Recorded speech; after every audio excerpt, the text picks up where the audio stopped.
Hop. Alors, je vérifie juste que ça a bien. Voilà, c'est C'est ça. bon, l'enregistrement marche, ouais. Voilà, parfait. Donc, bienvenue à tous, bienvenue dans cet atelier, dans ce webinaire sur les postures en télétravail. Donc, aujourd'hui, on va voir pas mal de petits points. Qui est encore activé. Voilà. Donc moi, je m'appelle Yannick Benet, je suis ostéopathe de formation. J'ai aussi un master 2 en ergonomie et donc ça fait une dizaine d'années que j'interviens dans les entreprises pour justement parler des problématiques qui sont liées aux postures de travail et donc là plus particulièrement au télétravail. Alors pourquoi est-ce qu'on parle beaucoup du télétravail? Au départ, alors, mais même globalement du travail sur écran, au départ, on s'est dit qu'on allait tous vous mettre derrière des ordinateurs, vous ne bougez pas, vous êtes assis, donc il n'y aurait jamais de douleur. Sauf qu'on est en train de s'apercevoir qu'en fait, c'est la catastrophe. Donc, on va essayer de voir dans ce webinaire justement comment éviter toutes ces petites douleurs. Donc, au programme, au départ, comprendre justement pourquoi on a mal alors qu'on ne bouge pas. Parce que ce n'est pas quelque chose de logique. On pourrait se dire, bah, quelqu'un qui fait de la manutention, quelqu'un qui fait des efforts importants, c'est normal qu'il ait mal. Mais vous ne bougez pas, vous êtes assis derrière votre écran, donc ce n'est pas logique. Donc on va voir, voilà, on va essayer de bien comprendre tout ça, refaire le point sur le fonctionnement du corps. Ensuite, on va voir comment est-ce qu'on peut améliorer son installation à la maison. Et vous allez voir qu'il y a pas mal de petites astuces. Et on finira par 2-3 petits exercices, vous verrez, qui sont vraiment top et qui vont vous permettre notamment d'éviter les lombalgies et les cervicalgies. Alors, tout part d'un constat. À votre avis, donc bon, ça s'est affiché, désolé, on passe en moyenne 8 heures par jour sur son écran d'ordinateur. D'accord? Ça, c'est en temps normal. Quand on est en télétravail, on passe entre 1h30 et 2h30 de plus par jour sur son écran d'ordinateur. Là, on vient de publier une étude il y a quelques semaines. 50% des gens qui sont en télétravail, et ben en fait, travaillent plus, passent plus de temps derrière leur ordinateur que quand ils sont au bureau. Donc tout ça, ça va forcément avoir un impact. Sachant que sur une vie, ça représente entre 24 et 28 ans de votre vie passée devant un écran d'ordinateur. Donc vous voyez, c'est énorme. En plus, on commence de plus en plus tôt. Donc, quand on prend les adolescents aujourd'hui, ils passent énormément de temps sur leurs écrans. Un ado, aujourd'hui, entre 12 et 17 ans, il passe en moyenne 5 heures par jour devant un écran d'ordinateur. Donc, vous voyez, c'est énorme et ça va faire que d'augmenter. D'ailleurs, pourquoi est-ce qu'on commence seulement à se rendre compte que le travail sur écran, c'est un problème, à votre avis? Pourquoi est-ce qu'on commence seulement à en parler? Donc là, je vous laisse me répondre dans le chat. Parce que nous, quand on a lancé notre organisme de formation, Néoformat, on était vraiment axé plutôt sur la manutention. C'était la majorité de nos demandes. Aujourd'hui, on a énormément de demandes sur le travail sur écran. Et en fait, pourquoi? C'est parce que le travail sur écran, on est dans la première génération qui a fait toute sa carrière sur un écran. D'accord? On a l'impression que l'informatique, ça a toujours existé. L'informatique, en fait, rappelez-vous, il y a encore 20 ans, moi je me rappelle très bien, on avait les modems ADSL à la maison en 56K. Quand quelqu'un passait un coup de téléphone, ça coupait la connexion. Donc, ce n'était pas du tout généralisé Internet. Ça a vraiment une vingtaine d'années. Donc, ça fait pas longtemps au final que dans toutes les entreprises, tout le monde travaille justement sur des écrans, d'où l'apparition de ces problématiques. Est-ce que les TMS, ça vous parle? Ça tombe bien parce que Céline dans le chat me dit l'apparition des TMS. Est-ce que ça, vous en avez tous déjà entendu parler, des TMS? Est-ce que ça vous parle? Et à votre avis, sur le travail sur écran, c'est quoi la principale douleur qu'on peut avoir? Les TMS, en fait, c'est toutes les douleurs qui sont entre guillemets liées au travail. Alors pourquoi je dis entre guillemets? Parce qu'en général, c'est multifactoriel. Il y a le travail, mais il y a aussi à la maison ou en termes de gestuelle, etc. On peut déclencher des douleurs. Donc souvent, les deux sont liés. Donc ça s'appelle les troubles musculo-squelettiques. Et donc la principale douleur qu'on retrouve quand on travaille sur écran, donc on me dit les yeux, ouais, très bien. Les épaules et les poignets, le dos, ouais, très bien aussi.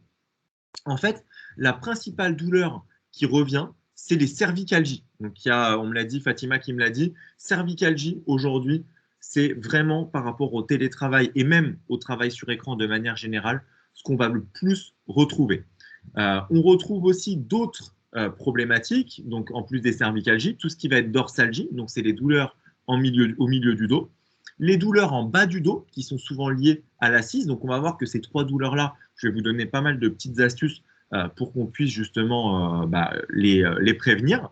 Tout ce qui va être, on me l'a dit tout à l'heure, c'est Céline, tout ce qui va être au niveau de l'épaule, au niveau du coude et du poignet, avec le fameux syndrome du canal carpien, et aussi tout ce qui est douleur au niveau des genoux. Ça, c'est des douleurs qui touchent les muscles et les articulations. Mais j'ai vu aussi Alice qui nous parle des yeux. Ça, c'est une très très bonne remarque. En fait, on a énormément de problèmes de fatigue visuelle, mais aussi de troubles digestifs et de problématiques de jambes lourdes. Ça, au final, c'est vraiment énorme. Là, dans l'étude qu'on a publiée il y a quelques semaines, la fatigue visuelle s'est ressortie avant les douleurs justement au niveau du dos. Donc l'impact, il est très très fort. Et ça, on va voir qu'en fait, on peut le diminuer très fortement parce que c'est très spécifique au télétravail avec l'ordinateur qui est trop proche de nous, etc. Énormément aussi de problèmes de troubles digestifs. Et ça, pourquoi est-ce qu'on a des problèmes de troubles digestifs? En fait, vous avez un muscle qui s'appelle le diaphragme et en fait qui vous sert à respirer. Quand j'inspire, il descend.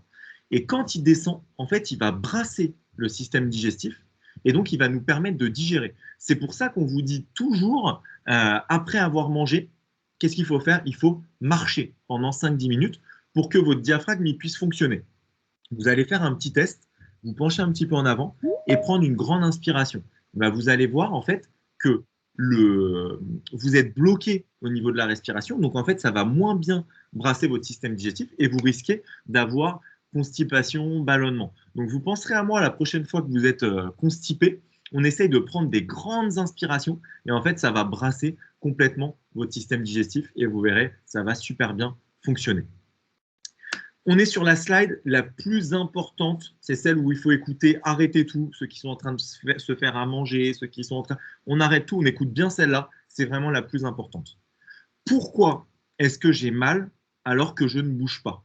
Est-ce que ça, vous avez une idée de la cause de cette douleur? Parce que comme je vous ai dit tout à l'heure, ce n'est pas logique du tout. Alors, qu'est-ce que vous en pensez? Pourquoi est-ce qu'on a mal? Alors que vous ne bougez pas du tout. Je vous dis, au début, on vous s'est dit, ils sont assis derrière leur écran, ils ne font pas d'efforts, donc on n'aura jamais de douleur. Donc, on est en train de s'apercevoir que c'est pire. Très gentil à toi. Alors, est-ce que vous avez une petite idée de la cause de ces douleurs?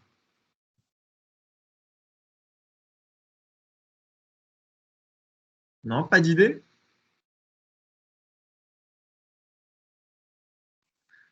Alors, en fait, ces douleurs, elles sont liées à deux choses. La première, celle à laquelle on pense tout le temps, c'est la mauvaise position. D'accord? En fait, on se dit, bah voilà, j'ai le dos qui n'est pas droit, je suis penché en avant, etc. Donc j'ai mal. Ça fait des années et des années qu'on en parle, qu'on se dit qu'en fait, c'est la cause de nos douleurs. Sauf qu'en fait, non, ce n'est pas la cause de nos douleurs. La vraie cause de nos douleurs, c'est la circulation du sang. En fait, quand je suis assis, mon sang ne circule pas. D'accord? Donc ça, c'est vraiment le problème qu'on retrouve et qui est le problème le plus important quand on travaille sur écran. Alors, hop, je vais juste... Est-ce que vous m'entendez là ou pas? Parce que j'ai l'impression... Vous m'entendez bien? Oui, on Oui, vous entend très bien. Oui, on m'entend. Je sais pas Toutes les pourquoi. réponses sont sur le chat. Hein. Pardon? Toutes les réponses sont sur la Ouais, conversation. j'ai un petit problème de chat, en fait, il est, je ne sais pas pourquoi, il est en chargement. C'est pas grave. Donc, je vous disais, voilà, la principale cause qu'on va... Ah, voilà, c'est bon, parfait, c'est revenu. Mais je pense que je ne vois pas les réponses de tout le monde, en fait. C'est ça le souci dans le chat. Je ne sais pas pourquoi. Il y a d'ailleurs un petit bug avec Teams. Voilà. Donc, parfait.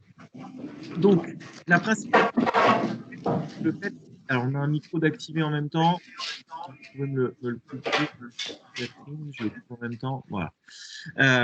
Donc, en fait, pendant des années, vous l'avez forcément entendu, il faut que j'ai le coude à 90 degrés, le genou à 90 degrés, le dos bien droit, etc. Ça, en fait, ça ne fonctionne pas. Ce qu'il faut, c'est bouger le plus possible. Et pourquoi est-ce qu'on doit bouger? Il y a la circulation du sang. Votre sang, il part du cœur, d'accord? Il descend et il va jusqu'au bout de mes doigts de pied pour apporter de l'oxygène. Sauf que derrière, il va falloir qu'il remonte, parce qu'une fois que le muscle a utilisé de l'oxygène, il a accumulé des déchets, des toxines, etc. Il faut qu'il remonte. On va voir si à la NFH, on a des plombiers. Imaginez-vous que vous avez une maison avec un sous-sol. Vous voulez mettre des toilettes dans votre sous-sol. C'est quoi le seul moyen pour faire remonter de l'eau dans un tuyau en PVC? C'est d'utiliser quoi? Parce que de l'eau, ça ne peut pas remonter tout seul, sauf si vos toilettes, elles sont bouchées. C'est d'utiliser, très bien Elodie, Pascal qui me le dit aussi, c'est d'utiliser une pompe, d'accord? Et la grande question, la pompe de votre corps, en fait, c'est quoi? Le cœur. Non. Okay. On pense justement que c'est le cœur, mais ce n'est pas le cœur.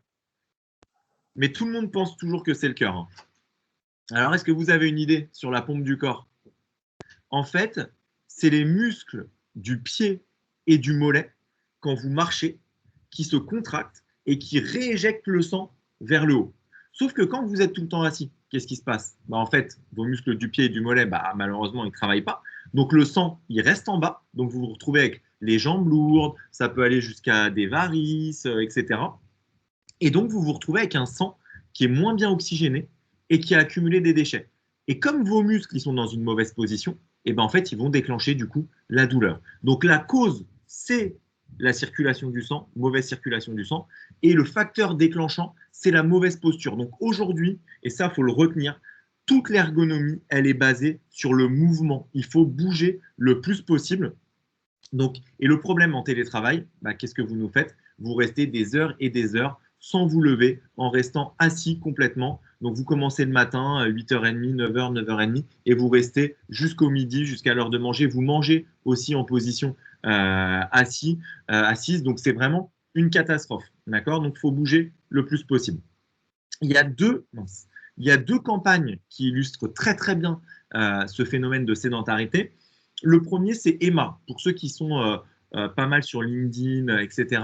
Emma, c'est le collègue du futur. En fait, la pauvre, on lui a mis toutes les problématiques du travail sur écran. En fait, on lui a mis dessus. Donc, elle a les jambes lourdes, elle a les poignets qui sont gonflés, elle a de l'eczéma au niveau des coudes parce qu'elle est stressée, elle a une bosse au niveau du dos parce qu'elle est tout le temps complètement penchée en avant. Elle a de l'eczéma, elle a les yeux tout rouges à cause de la fatigue visuelle, elle a une surpilosité au niveau du nez et des oreilles parce que la qualité de l'air dans les bureaux n'est pas bonne. Donc en fait, c'est la catastrophe pour Emma. Donc le but de cette campagne, c'est justement d'alerter sur l'impact de la sédentarité et du travail sur écran. Et ce qui est marrant, c'est que cette campagne, elle avait été faite en fait avant le confinement, donc sans tenir compte du télétravail. Et là, avec le télétravail, ça a complètement explosé. Nous, les cabinets d'ostéopathie, ils sont complètement remplis. Vous venez tous nous voir pour des douleurs au niveau des cervicales, etc. La deuxième campagne, celle-là, normalement, vous l'avez tous forcément vue. Elle est à la télé, à la radio, dans les transports, elle est partout. C'est la campagne de l'assurance maladie. Pendant des années et des années, qu'est-ce qu'on vous disait quand vous aviez mal au dos? C'était quoi ce qu'on nous disait quand j'ai mal au dos? Se reposer. Se reposer, exactement. Le repos, restez allongé, ne bougez plus, ne faites plus d'efforts. Ça, c'est fini, d'accord? Si quelqu'un vous dit ça un jour, vous lui dites c'est pas vrai du tout. En fait, au contraire, si on a mal, et ça recoupe le principe de la circulation du sang, si j'ai mal, il faut que je bouge pour faire circuler mon sang et justement, que l'inflammation elle diminue, qu'on cicatrise s'il y a des lésions, etc. Donc le mouvement, nous en ostéopathie, c'est un peu notre cheval de bataille. On dit le mouvement en fait c'est la vie. C'est le fait de bouger qui fait circuler le sang, etc. Donc ça, vraiment, retenez ça. Si j'ai mal, je dois bouger le plus possible sans dire d'aller faire un marathon, mais il faut que je bouge le plus possible.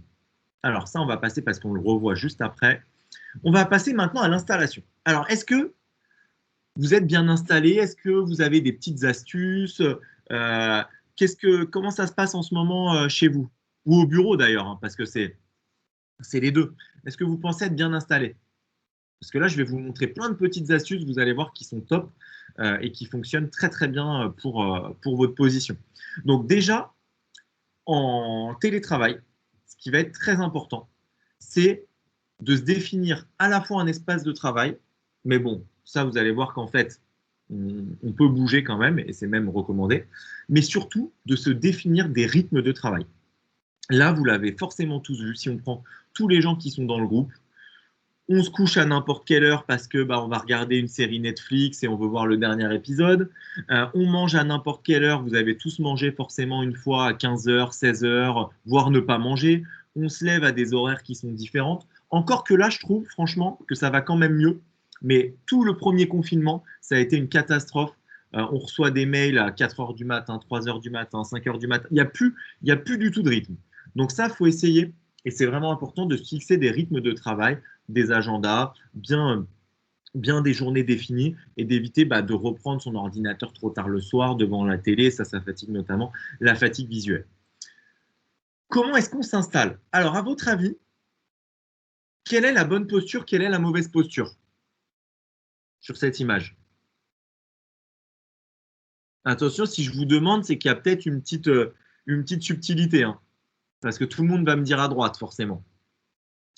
Eh bien, en fait, aucune des postures n'est bonne et aucune des postures n'est mauvaise. Alors, vous allez me dire, il est complètement fou. Non, en fait, ce n'est pas une question de position, c'est une question de durée. C'est-à-dire que là, par exemple, on est en webinaire, ça dure 45 minutes. Si je suis dans mon canapé, eh ben, ce n'est pas grave, du moment que ce n'est pas prolongé.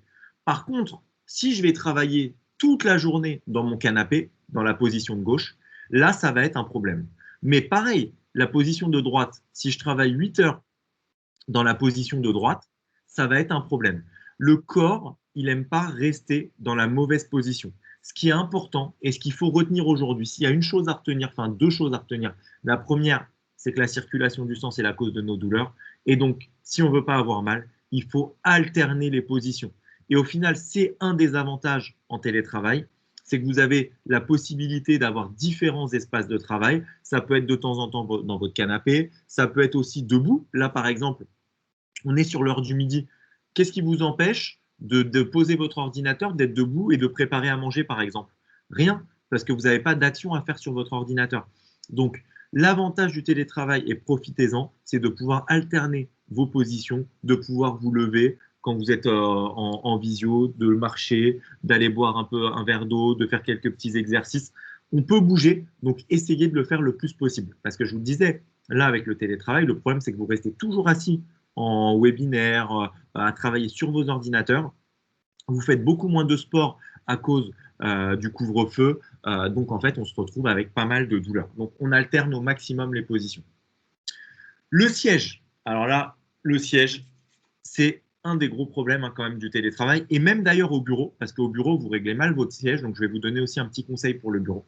Vous voyez, quand on est en position, si on prend les deux petites colonnes vertébrales à gauche, quand je suis en position debout, j'ai le bas du dos qui est creusé. C'est ce qu'on appelle une lordose lombaire.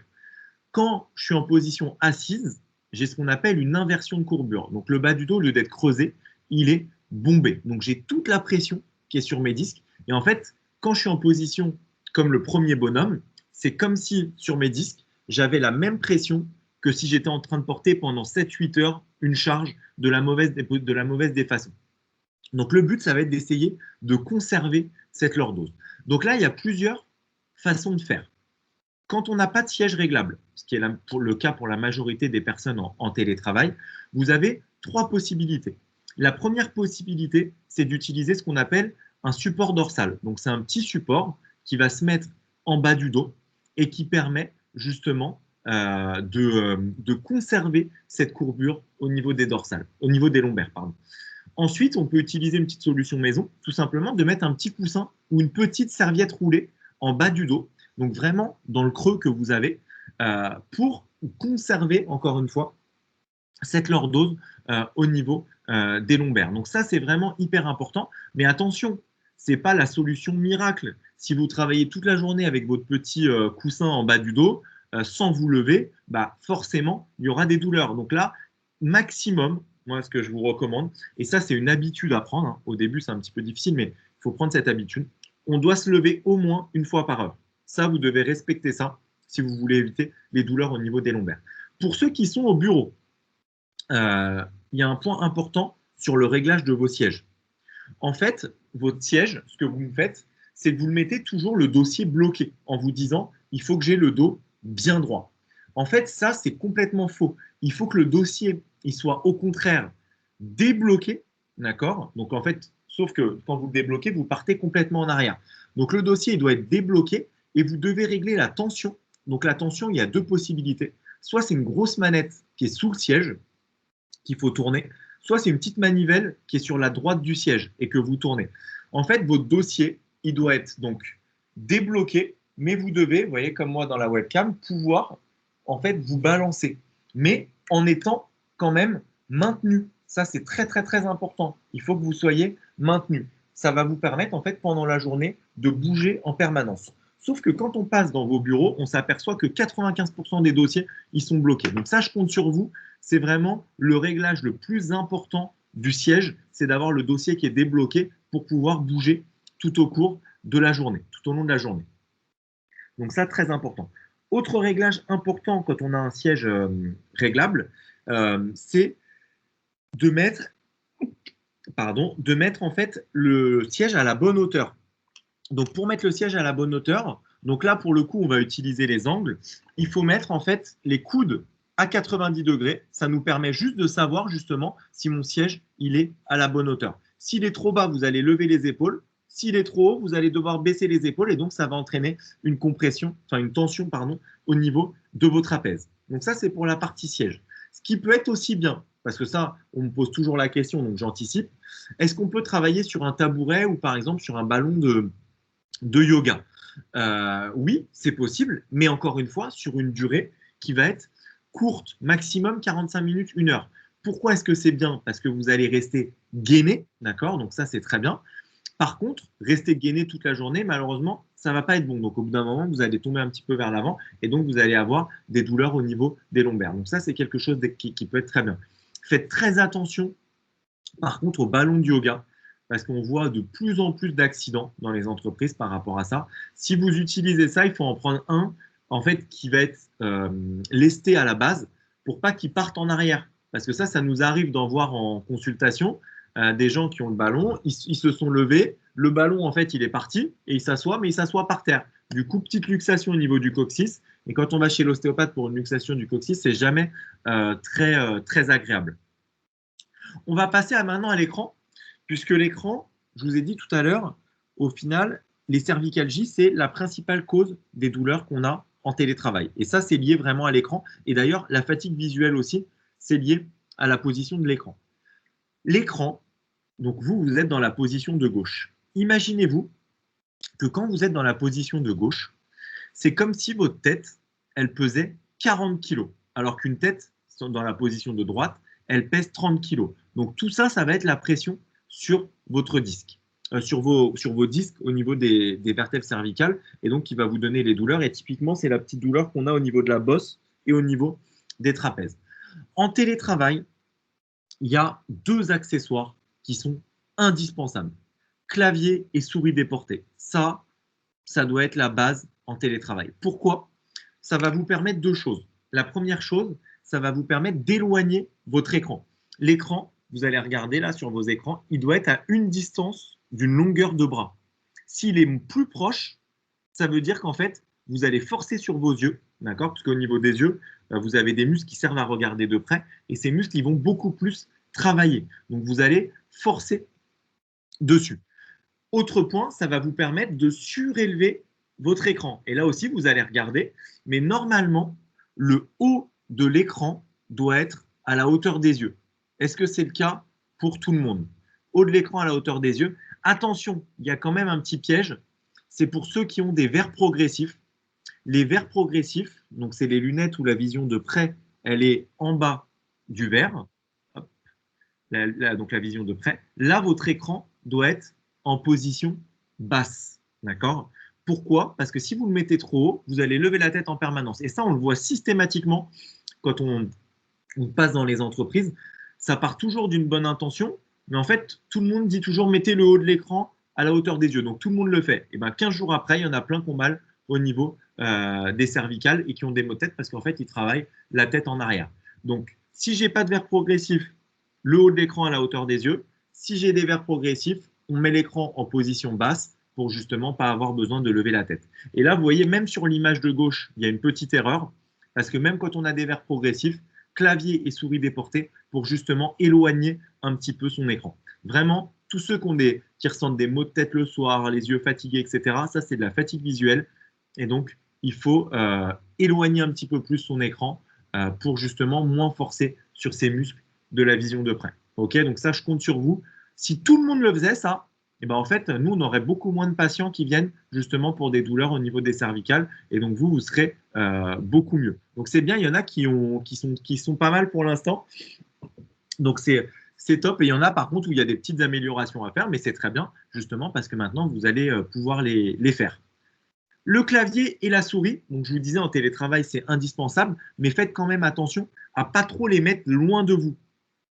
Pourquoi? Parce que ça, vous venez pareil quand vous venez nous voir pour les douleurs cervicales, vous venez toujours douleur côté droit. Parce qu'en fait, vous mettez votre souris beaucoup trop loin de vous, d'accord, et trop sur le côté. La souris, elle doit être dans l'alignement du bras et vous devez toujours avoir, ça c'est aussi une règle, que ce soit au bureau ou en télétravail, toujours l'avant-bras qui est reposé sur quelque chose, d'accord? Pourquoi? Parce que si ce n'est pas reposé sur quelque chose, vous allez toujours lever l'épaule et donc vous allez avoir des douleurs au niveau des cervicales. Ça, c'est les trois principaux réglages, les trois principales problématiques qu'on retrouve. Après, il y a d'autres choses, mais c'est vraiment les trois sources d'erreurs. Le siège, où on met le petit coussin au niveau du dos, l'écran et la souris. Et donc là, Patrice qui me dit mon clavier est incliné à 45 degrés. Alors ça, pas bon du tout. Le risque, en fait, si tu travailles avec les poignets comme ça, cassés, c'est de se retrouver avec ce qu'on appelle le syndrome du canal carpien. Le syndrome du canal carpien, en fait, c'est que vous avez un petit nerf qui passe au niveau du poignet.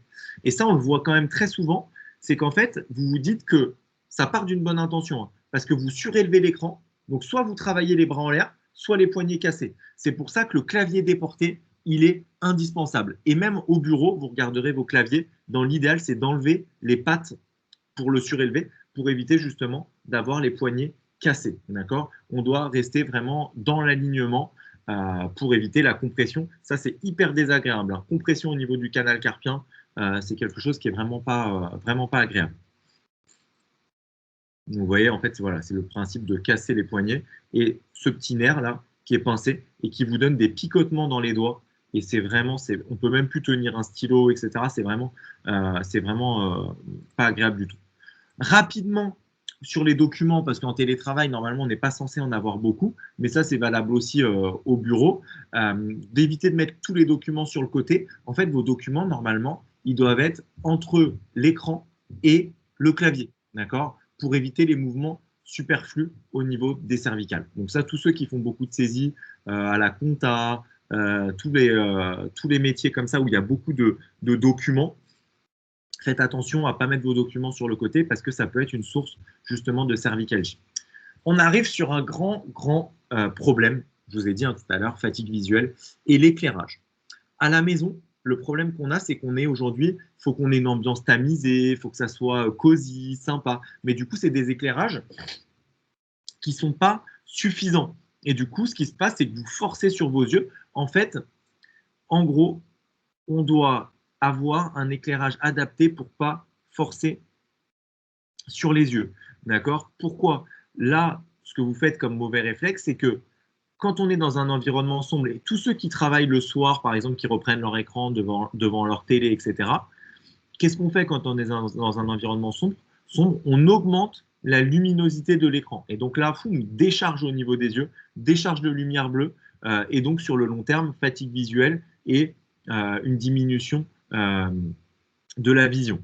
Donc soyez très très vigilants là-dessus, surtout aussi avec les enfants, parce qu'on a tendance en ce moment, et c'est pas du tout un reproche, hein, c'est pas du tout un reproche, mais les enfants, on a tendance à les mettre plus sur les écrans en ce moment, sauf que leur vision, elle n'est pas encore 100% développée et du coup, tous les écrans, la lumière bleue, ça va les impacter. Et donc, on a un petit message de Pascal. Donc, toutes ces recommandations ne sont pas toujours réalisables, notamment avec les ordinateurs portables où le clavier n'est pas dissocié de l'écran. C'est pour ça que je vous disais tout à l'heure, ça c'est un point très très très important. Normalement, l'ordinateur portable, ce n'est pas fait pour travailler sur une longue durée, que ça soit au bureau ou à la maison. L'accessoire indispensable avant même de se dire je vais me prendre un super siège, je vais faire ci, je vais faire ça, c'est le clavier et la souris déportés. Parce que justement, ça va vous permettre d'éloigner votre écran et ça va vous permettre de le surélever. Aujourd'hui, des claviers, vous pouvez alors soit prendre celui qui est au bureau, soit on en a parfois des anciens qu'on avait à la maison ou en acheter un. Vous avez des claviers aujourd'hui, ça coûte 10 euros. C'est l'accessoire indispensable en télétravail. D'accord? Tous ceux qui ont mal au cervical, etc., clavier, souris déportée, on ne peut pas travailler sans. D'accord? Ah, je vous dis, avant même de penser au siège, au bureau, assis à ça, c'est clavier, souris déportée, parce que ça joue sur la fatigue visuelle et sur les douleurs cervicales. Et c'est pour ça que vous venez tous nous voir. Là, dans l'étude quand même qu'on a fait, 41% des télétravailleurs sur 7000 se plaignent de fatigue visuelle. Le 35% se plaignent de douleurs au niveau des cervicales. Donc, vous voyez, c'est énorme. Là, je ne vous parle pas de choses qui vont concerner une seule personne. Et en plus, le travail sur écran, vous allez travailler des années et des années dessus. Donc, en effet, comme le dit Alice, récupérez votre clavier du bureau. Le clavier, on peut le ranger dans un sac s'il y a besoin de l'emmener à la maison, de le ramener, etc. Ce n'est pas quelque chose qui est encombrant à prendre. Et vraiment, ça va vous soulager complètement au niveau des cervicales et au niveau de la fatigue visuelle. Ça, c'est hyper, hyper important. Après, bon, il y a plein de petits exercices qui peuvent être faits. L'hydratation qui va être aussi hyper importante. Utiliser des lunettes adaptées, donc n'hésitez pas, hein, la vision, ça change quand même assez rapidement. Donc, si vous avez des problèmes de fatigue visuelle, n'hésitez pas justement à consulter votre ophtalmo, votre opticien. N'hésitez pas aussi à faire des séances d'orthopsie. Ça peut être quelque chose qui est très bien. L'orthopsie, c'est la kiné des yeux. Le téléphone, au final, on se rend compte qu'en télétravail, c'est moins une problématique, puisqu'en fait, on fait beaucoup de Teams, donc en fait, soit avec des écouteurs, soit avec le son. Donc au final, c'est pas vraiment un problème. Donc pour finir sur cette partie installation, avant que je vous montre les 2-3 petites astuces exercices, ce qui va être hyper, hyper important, c'est de bouger. Je vous le rappelle, en fait, il n'y a pas de bonne position et il n'y a pas de mauvaise position. Ce qui est important, c'est de les alterner en bougeant le plus possible. Ça, c'est la chose à retenir aujourd'hui. Maintenant, je vais vous montrer quand même des petites astuces. Alors, je vais couper le partage pour que vous me voyez. Hop. Et je vais me mettre en grand pour vous montrer justement les petits exercices. Hop, voilà. Et je vais... Parce que là, je vais vous montrer des exercices. Vraiment. Si vous les faites régulièrement, vous allez voir, c'est top. Et c'est vraiment 2-3 petits exercices qu'on fait jamais, que personne ne nous montre jamais, alors qu'en fait, c'est les plus importants. Je vous ai dit, on a mal à 2 endroits, les cervicales et les lombaires. Vous venez tout le temps nous voir pour ça. Donc, je vais vous montrer 2 exercices justement pour ces 2 zones. Quand on a mal au trapèze, donc c'est le muscle qui est ici, tout le monde fait ça. On étire le trapèze. Mais en fait, votre trapèze, il est déjà en position d'étirement, donc ça ne sert à rien de l'étirer. Et en plus, vous avez toujours les épaules qui sont vers l'avant parce que vous êtes tout le temps sur vos téléphones, tout le temps sur vos ordinateurs. Donc vous êtes complètement enroulé. Donc il va falloir au contraire ouvrir tout ça. Et donc comment est-ce qu'on va ouvrir tout ça? Il va falloir étirer les pectoraux. D'accord? Donc on va commencer un premier petit exercice. En plus, je vois qu'il y en a qui sont en webcam, donc très bien, on va le faire ensemble. On va venir, et je vous invite aussi ceux qui sont pas en webcam de le faire, comme ça vous allez ressentir. Donc on va venir chercher loin derrière. Voilà, on ouvre et on respire en même temps. Voilà, on respire bien. Vous devez sentir que ça tire justement au niveau des pectoraux. Il faut ouvrir tout ça, hein. Vous êtes trop renfermé, tout le temps les épaules vers l'avant. Après, vous respirez moins bien, vous digérez moins bien. Il faut ouvrir tout ça. Ensuite, on va venir mettre le bras vers l'arrière. Voilà, on tend bien le bras vers l'arrière. On garde le thorax de face et on vient chercher. On reste pendant 45 minutes, pardon, 45 secondes comme ça.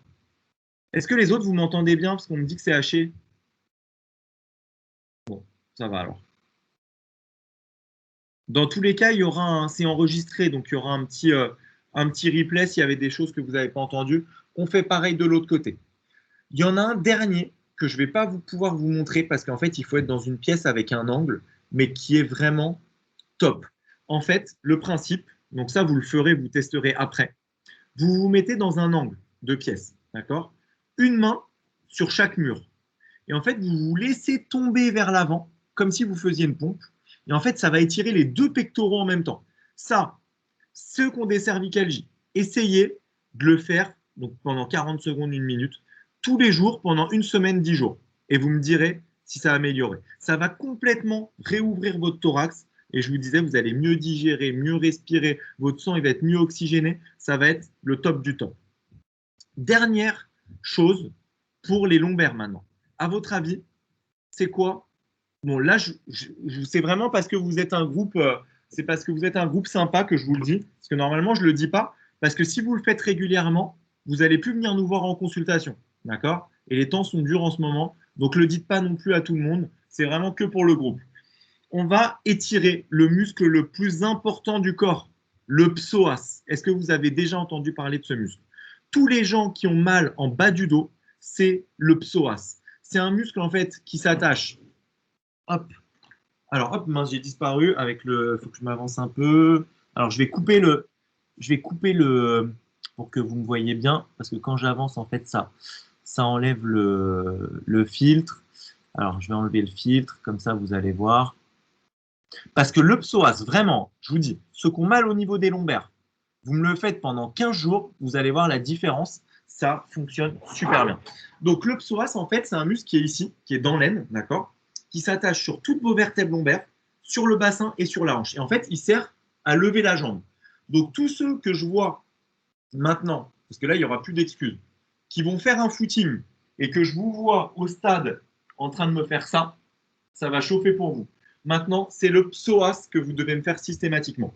Et en fait, ce psoas, quand on est assis, eh ben, vous voyez, il est tout le temps rétracté. D'accord? Donc, en fait, quand vous allez vous remettre debout, comme vous êtes resté longtemps assis, d'ailleurs, on a tendance, vous voyez, à mettre les mains en arrière pour essayer d'ouvrir, parce que les deux psoas, ils sont trop rétractés. Donc, pour les tirer, c'est assez simple. Hop. Mais je vous le renverrai de toute façon. On met une jambe en arrière, d'accord, qui est tendue, et je suis sur la pointe du pied. Une jambe en avant, d'accord, je garde le dos bien droit, et je viens descendre, d'accord. Celui-là, vous devez le connaître, mais en fait, personne ne le fait, alors que c'est le plus important du corps. Et je vais rester pendant une quarantaine de secondes, et ça va tirer dans l'aine. Et ça, c'est vraiment lombalgie, psoas. Quand vous venez nous voir en consultation, pour ceux qui ont déjà consulté un ostéopathe, systématiquement, ce qu'on fait, vous venez pour une lombalgie, on vous allonge sur le dos et en fait, on vient les chercher dans l'aine. Et en fait, ça vous fait super mal. Souvent, vous avez une petite larme qui coule d'ailleurs, tellement c'est sensible. Mais ça, c'est vraiment la base. Ça dérègle tout votre bassin quand il est trop contracté. Donc, hyper important. Et dernier exercice aussi, parce que vous êtes tout le temps assis sur vos fessiers, donc il peut y avoir des petites sciatiques. Celui-là aussi, vous le connaissez. C'est que je viens étirer comme ceci, donc vers mon épaule opposée, et je reste pendant 40 secondes. Donc, n'oubliez pas les exercices les plus importants. Pour les cervicales, j'ouvre mes pectoraux. Pour mes lombaires, le psoas et les fessiers. Ça, moi, ce que je vous recommande, c'est quand vous avez fini votre journée, donc si c'est à 17, 18, 19 heures, peu importe, vous faites ce petit protocole qui va vous prendre 3-4 minutes. Ça va vous permettre à la fois d'étirer vos muscles, etc., mais aussi de couper avec votre journée de travail. Et c'est ça qui est très important parce qu'en télétravail, on a du mal à couper. Le fait d'avoir ce petit rituel, ça va vous permettre vraiment de couper. Donc, mettez-vous une petite alerte sur votre téléphone, donc tous les soirs quand vous finissez votre journée, et essayez de vous y tenir. Faites-le pendant, je vous ai dit, une semaine, 10 jours. Vous allez voir votre corps, la différence. Ça fonctionne super bien. Vraiment, faites-moi confiance là-dessus. Donc, là, ce qu'on a retenu, les 3 points essentiels. Je dois bouger le plus possible. J'ai des petites astuces quand même pour mieux régler mon poste de travail. Okay, et j'ai des petits exercices pour justement pour détendre certains muscles qui travaillent trop par rapport à d'habitude, par rapport à quand je suis debout. Est-ce que vous avez des questions par rapport à tout ce qu'on a vu?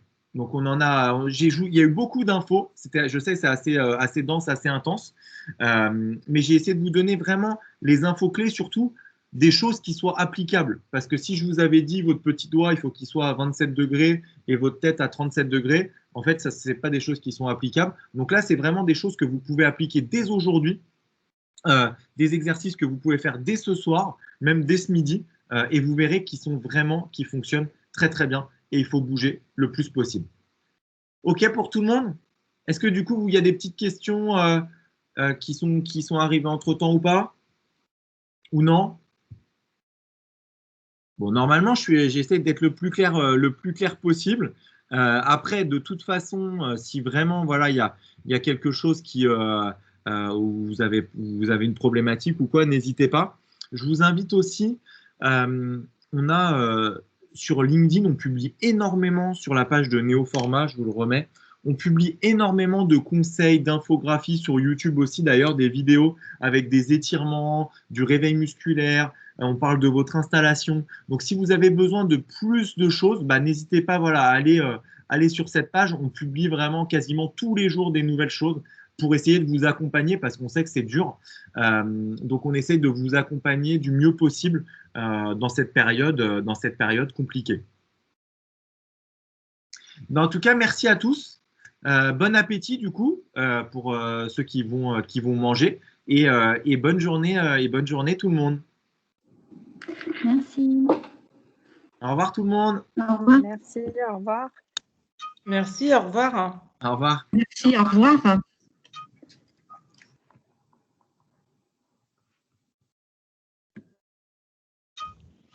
Merci, au revoir. Au revoir. On ne voit pas.